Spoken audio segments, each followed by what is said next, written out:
Warner Brothers' The Meg came out this weekend, and I went to go see it with my two friends, Sean and Angela. The film had its fair share of ups and downs, but it was an enjoyable viewing. Before we deep dive into The Meg, see what I did there, I would like to talk about my experience before the movie. When we were done buying our popcorn, drinks, candy, and whatnot, we made our way to our designated theater that was showing The Meg.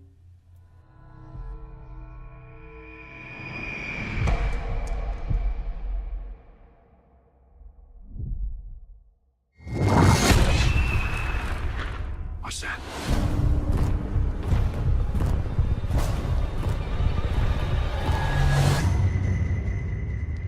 There's a monster outside.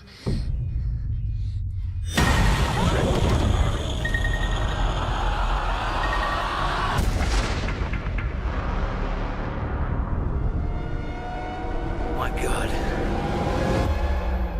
It's a megalodon. As we entered the theater, we discovered that the movie screen wasn't turned on yet, which was surprising because typically when you enter a theater, the screen is bright and alive with either previews, interviews, commercials, or something. Our screen, on the other hand, only had audio but no video. What the frack? We could hear everything that was being played, but there was no indication of what was being shown. I don't know about you, but clearly someone wasn't doing their job. The movie booth person, the film projector operator, or whoever the person was either out to lunch or dozing off because they only did 50% of their job. That was the first time that something happened to me like that. I never seen that before or heard that before because it was just a black screen. Nothing but blackness, darkness. Eventually, the movie screen was turned on, but we sat there in the dark listening to voiceover for basically 20 fucking minutes. I can't believe that happened. I've been to movie theaters countless times. That was the first time that I had my candy, I had my drinks, I was ready to watch the film, and there was no pictures, video to get me hyped or get me interested in the film. Both myself, Sean, and Angela weren't impressed by that fact, but we kept busy by talking about various things. I'm pretty sure if the movie actually turned out to be just audio, then it would have been very disappointing, but funny at the same time, because what are the odds of that actually happening? It'd be quite a memory experience just to hear that, because you wouldn't be able to see it, of course. We would have been potentially hearing a serious or dramatic scene play out. All we would have seen was a screen full of nothing.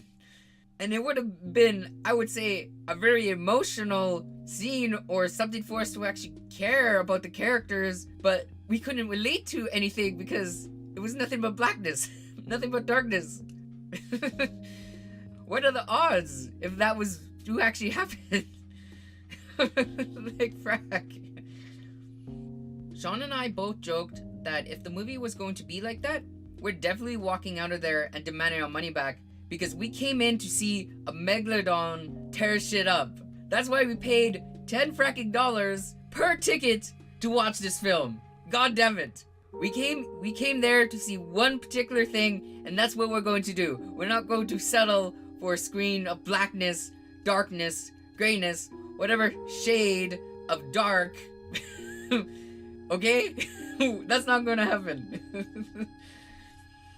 Halfway through waiting to see if the movie booth person, film, projector, operator, whatever, is going to actually do their job, we ended up talking about doctors for some reason, but specifically, gynecologists? I don't exactly remember why, but for some reason, we went there.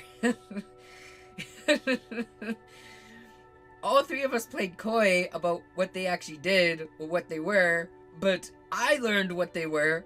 Sean already knew what they were, and Angela should more than likely know what they were as well. If, to be frank about it. Luckily, we didn't fully go into what gynecologists were because, unsurprisingly, there were some kids in the audience in the theater present. So we just kind of joked around the subject. I remember Sean jokingly asked me, "I'm not really sure what they do. Can you explain it to me?" And I replied, "I don't think that's safe to explain it here." Or even talk about it for the matter. After we had our laughter about doctors, we eventually transitioned to Film of the Year. Sean shared that The Meg would actually be his film on the year, but only if it actually delivered the goods on its subject matter. So basically one caveat to why we actually went to go see The Meg in the first place. For me, I responded with Ready Player One because I actually really enjoyed watching the film back in March. Apparently, Angela never saw Spielberg's latest though, so Sean and I explained the film without spoiling anything about it. I ended up saying it's based on a book that's about video games, and you're essentially the video game because you're in the actual video game. Basically, you're playing yourself in an alternate version of the world, but it's all simulated to whatever you want it to be. That's basically what me and Sean more or less explained without spoiling anything to her or giving much away. Supposedly, when I'm done watching Ready Player One, I'm going to lend Sean my Blu-ray copy so Angela can experience the spectacle. I ended up sharing my story of sitting in the D-box seats for the first time, which I experienced with watching Ready Player One. I called them the rocking chairs after the movie because they moved to the motion of the action that's in tandem with the film, so they're moving back and forth and rocking. So, rocking chairs. I followed that up by asking Angela, "Do you have a rocking chair that moves back and forth? If you do, every time an explosion goes off or something action related, rock or move the chair to match the scene." And she replied, "That's just silly, but we did have a rocking chair before." That's very childish, but I just thought I would say that because, you know, it was my first experience watching Ready Player One with the D-box seats, and they are, for lack of a better word, glorified rocking chairs, you know? The Meg turned out to be a decent viewing for myself and Angela because we didn't read the Steve Alton's book going into the film. However, Sean had a more colorful response because he read the book and he thought it was terrible. Sean said the only thing that the movie shares with the book is the name Jonas Taylor and, of course, the main event, the big bad, the Megalodon. While walking out of the theater and getting into the car, I asked Sean, "What would you give it out of 10?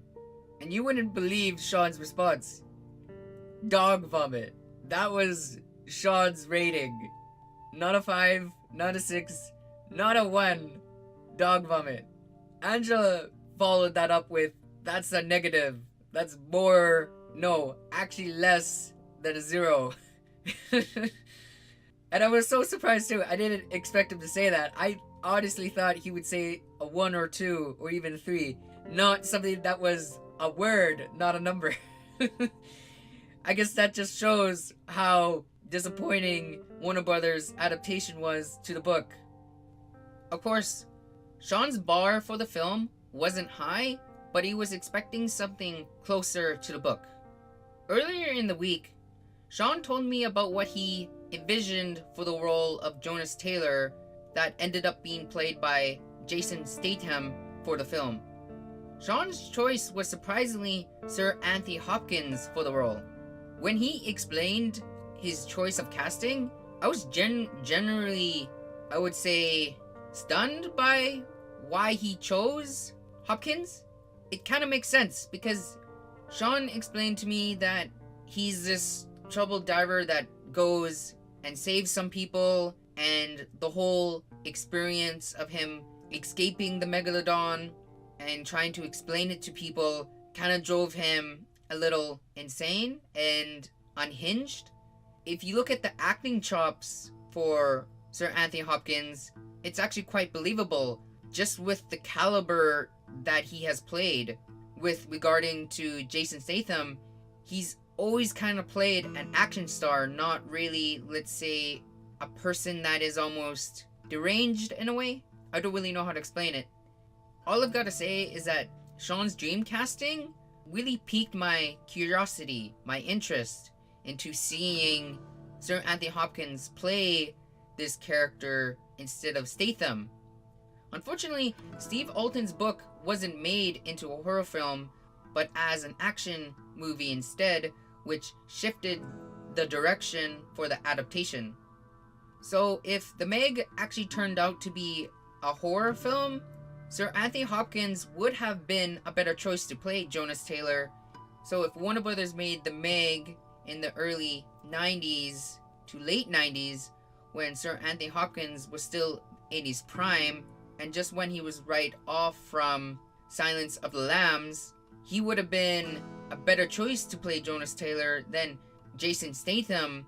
But since they went into the direction, or they leaned towards an action movie, Jason would have been the better choice. I humbly agree with Sean that Sir Anthony Hopkins would have been a better choice to play Jonas Taylor if The Meg was made into a horror film rather than an action movie which suited Jason Statham better. Well, that's my experience of watching The Meg on its midnight screening, and hopefully you enjoyed it. If you got an experience from watching a movie with friends or family, I'd love to hear about it. You can share your movie memory by either sending us a message, contacting us through email, or commenting down below. The audio clips from The Meg and Ready Player One are courteous of Warner Brothers Pictures, respectively. Meg, A Novel of the Deep, and its numerous sequels are all owned by Stephen Alten. Ready Player One was written by Ernest Cline. Special thanks to Warner Brothers, Steven Spielberg, John Triddletub, Stephen Alten, and Ernest Cline for allowing usage of their intellectual properties.